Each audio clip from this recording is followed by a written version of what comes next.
a new night edge battle at a new location, a brand new table by Lone Productions Incorporated in Søgne, Kristiansand, Norway. The beautiful scenery holds a high elf army, deployed first in a counterthrust.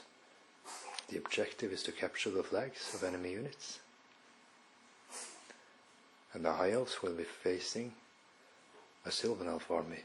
They're both going into a tournament, a team tournament, and they'll be playing on the same team, alongside a vampire count player, with a very aggressive Blood Knight bloodline, brother of the dragon, and besides 2 units of vampire knights, 2 vampire lords on spectral steeds. Now let's see how these 2 armies fare in the warm-up gaming before invasion tournament in Kristiansand, Norway. Thou who stealest fire from the mountains, thou who stealest fire from the fountains of the past, to glorify the present, O haste, visit my low desire, strengthen me, enlighten me. I faint in this obscurity, thou dewy dawn of memory. Ode to Memory, Tennyson,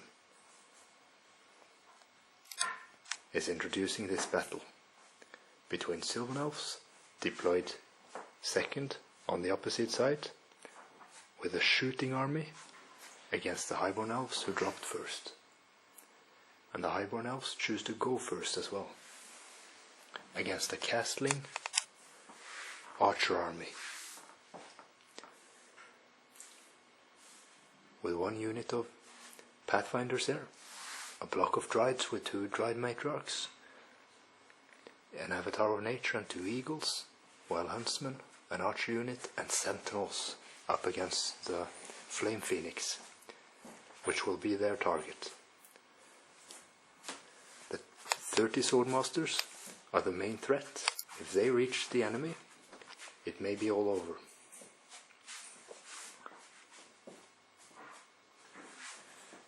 The highborne elves are led by a general Asfad scholar, and there is also a BSB, Master of Cranach Tower, and Northern Sea Guards.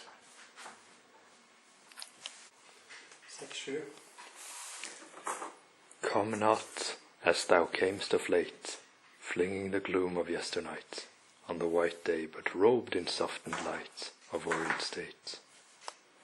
Whilesome thou camest with the morning mist, even as a maid whose stately brow the dew-impearled winds of dawn have kissed. When she as thou stays on her floating locks the lovely fright of overflowering blooms and earliest shots. The magic phase of the highborne elves is underway, but they're on a long range. They might not be very effective in this, their first round. They chose the first round to be aggressive,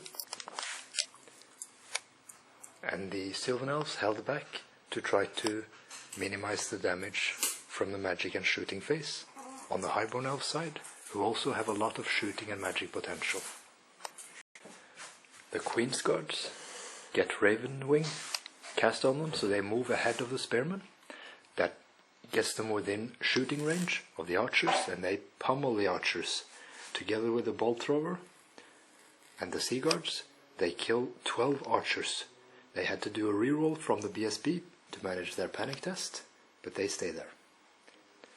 That's 12 Sylvan archers fallen in the first round. The dice are scattered. The game is on.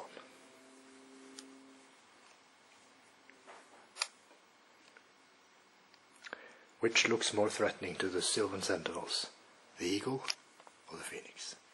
The eagle or the phoenix? The Sylvan sentinels here shoot down 5 Queen's Guards And the Queen's Guards flee, even on a reroll from the BSB. But they rally the next round. Now the Sylvan sentinels and archers shoot down the Fire Pheonix. And they do that with the divination spell. The Star Sylvan. And Oaken Throne was also cast. A rearrangement of the huntsmen in case the Fire Pheonix would have gotten through, but it didn't. And a large strike towards the High Elven force with the fleeing Queen's Guards, who will not be shooting this round. Willem, thou camest with the morning mist, and with the evening cloud, showering thy cleaned wealth into my open breast, those peerless flowers which in the rudest wind never grow sere.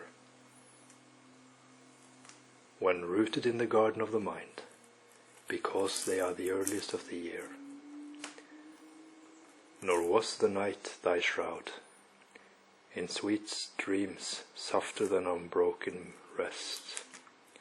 Thou leddest by the hand thy infant hope. The eddying of her garments caught from thee the light of thy great presence, and the cope of thee half attained futurity, though deep, not fathomless, was cloven with a million stars which tremble over the deep mind of dauntless infancy. Small thought was there of life's distress, for sure she deemed no mist on earth could dull those spirit-thrilling eyes so keen and beautiful.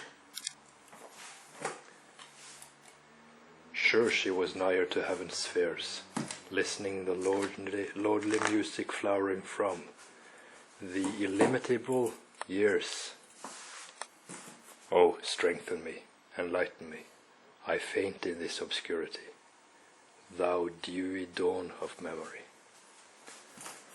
Raven's Wing is again cast on the Swordmasters, and they do magic from the ages unknown to be able to outmaneuver the Sylvan elves in their castle position.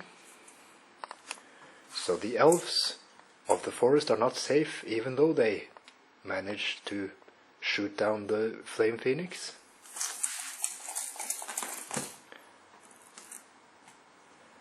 And even though they withstood the missile magic on the highborne elf side on this turn, and the Queen's Guards were not able to shoot this round, but the pressure is on in the deep forests. The archers get shot down, 5 archers from the Sea Guards. The Sea Guards, instead of the Swordmasters, chose to do the Raven's Wing and landed in the middle of the heat of battle here. The Eagle charged the side of the sentinels, and that's that.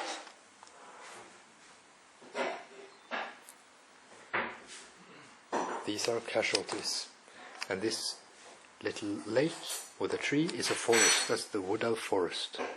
Now it's Wood Elf turn. The Wood Elf round Sky Sloop and charge 3 goes well.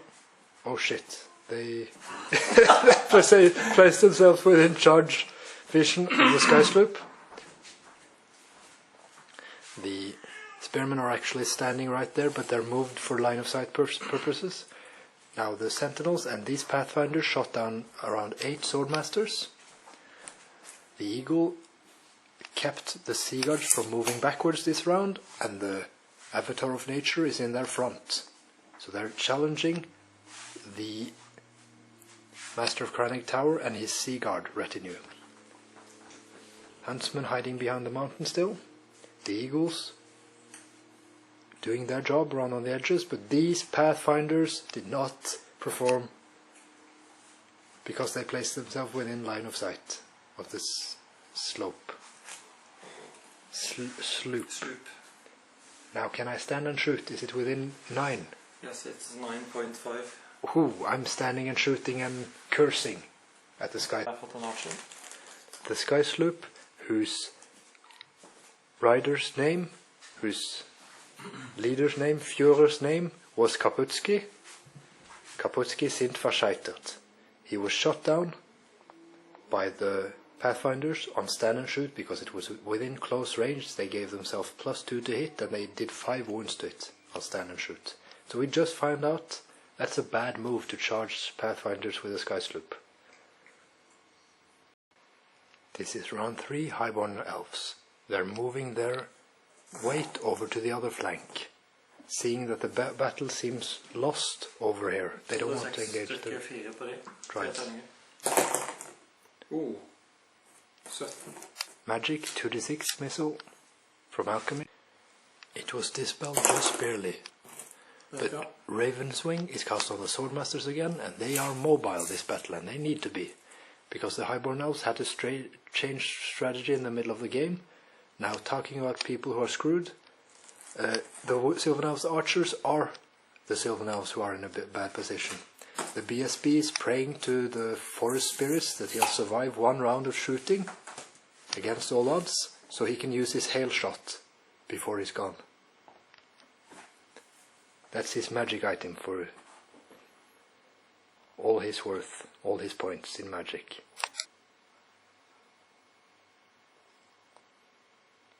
The eagle comes back on the highborne elf side to chaff the treeman.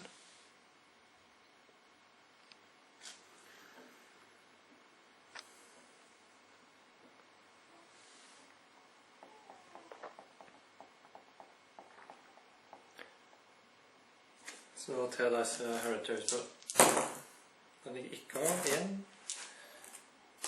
The hereditary spell failed on the highborne elf side, though it does seem like the dryads managed to hold their side, although all the archers pretty much died, so they didn't hold their castle after all, in a sense. The BSB was killed, shot down by the bow of Elo.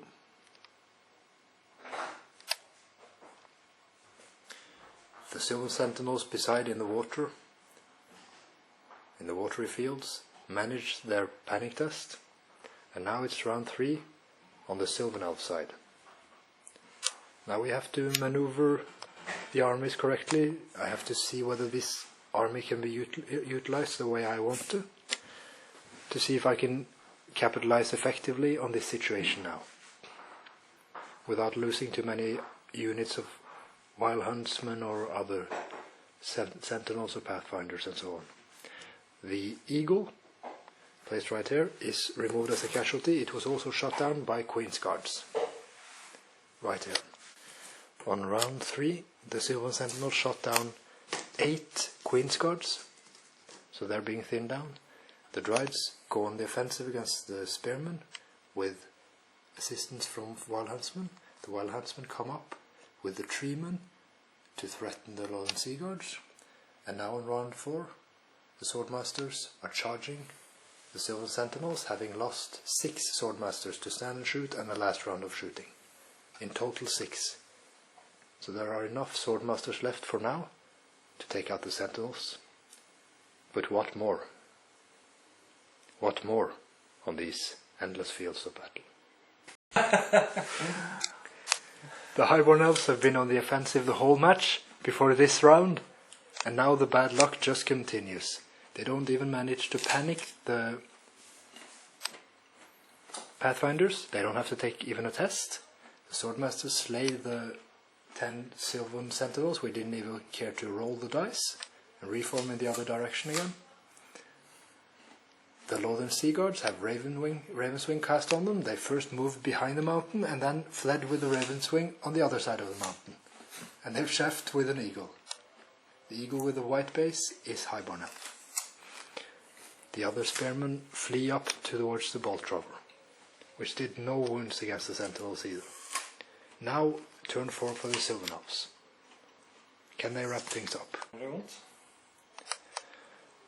The Treemen and Wild Huntsmen charge an eagle, which stood. The Huntsmen manage a 10 overrun into the Spearmen. They got 12. The Dryads move up towards the Swordmasters and Sea Guards. The other huntsmen failed a charge on the spearmen, which fled. So the high elf army is falling together at the seams now, losing 3 Queen's Guards as well. It's looking bad for the highborne elves, but they have the objective this very moment if they can rally the spearmen. Because they took the Sylvan archer unit early. A very good move. We will never forgive them for it. End of turn 5. The eagle dies, but the huntsman, which overran, the eagle dies in front of the swordmasters, which charge the eagle. So the Sylvan elf eagle dies, chaffing the swordmasters. The wild huntsmen die after killing 8 northern sea guards on the overrun. So now only the treeman is left here, and the swordmasters are boosted to strength 6 to deal with the treeman. Now, turn 5 for the Sylvan elves. The Sylvan sentinels turned their backs and fled from the Sylvan pathfinders. The bolt thrower has done some bad shots the last few rounds. It could have made a difference there, but did nothing. So the pathfinders have been lucky, and round 5 is on. Bottom of the round 5. On round 5, the Sylvan elves do poorly. They don't manage to shoot down the last Queen's Guards, but do 1 wound on the magician. The Avatar of Nature charges with scrying into the 15 swordmasters. And the stars align? Oh. Okay. He does not have the stars aligned. He had lost 1 wound, 5 wounds left, after being shot at by allied stand and shoot from the sea guards, which they could do when he charged the swordmasters. But still, he lost 7 wounds against the swordmasters before striking himself, and died. The sea guards fled from the dryads, and now we can see if the last highborne elves round can see them catch up, or if they'll be picked off in the last Sylvan elf round. The swordmasters, after their victory, run off to the side not to get charged. The sea guards have Ravenwing cast on them after they rally, so they do the same. And the bolt throwers and Queen's Guard shoot down 3 wild huntsmen. So they're doing quite well in the last rounds. Highborne elves are disciplined at the remaining last strikes of a battle. We're cleaning the table because nothing more of substance happened in the last round of the Sylvan elves. They just lost to a huntsman unit charging against the Lothian Sea Guards. And the high elves lost nothing more. So they roped in a substantially good victory in the end. Much because of the Avatar of Nature charging into the swordmasters and performing very badly. Of course it was a bad charge, but it was an Also attempt a very lucky roll. from the swordmasters. Yeah. But the swordmasters were also solidly prepared with a +1 strength spell, so it was very much a stupid move to charge in with the Avatar on the Sylvan elf player side.